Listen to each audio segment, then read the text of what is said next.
emotional, it was physical. You even committed 2 technical fouls.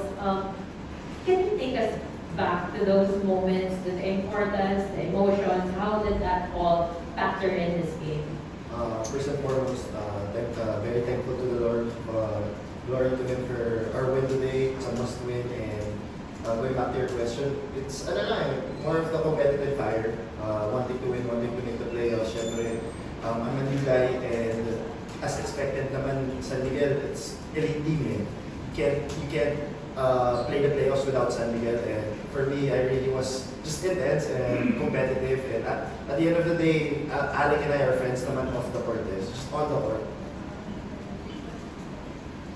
Yung scoring mo for tonight's game, talaga bang you were set on doing that in this crucial game? Actually, hindi.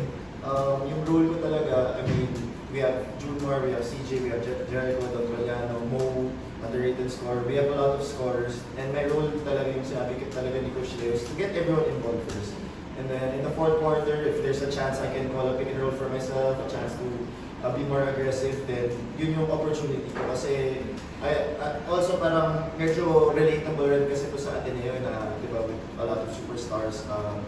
Alam yung role ko na at that time was to make sure everyone gets their rhythm first, and then eventually I get myself going.